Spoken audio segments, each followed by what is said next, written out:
gumawa ng damit yan si Clara, o na, yung bed, yung kulay. Diba? Puti na yan. Sabihin mo.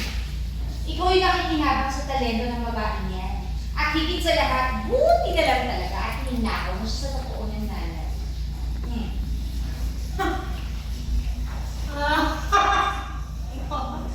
Wow, Clara. Dahil hanggang ngayon, ang alam niya ang kanyang tulad. Ang nanay niya, nakakulong pa rin. Cut! Pinipit mo na eh. Cut mo na, Ulan. Sorry. Okay na. Yung moplas na yan. Stop. Ang nanay niya, nakakulong pa rin.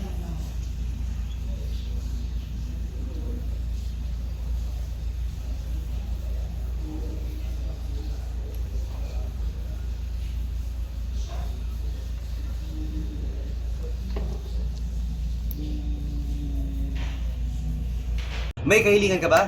Manifest na yan. So, wish ko lang.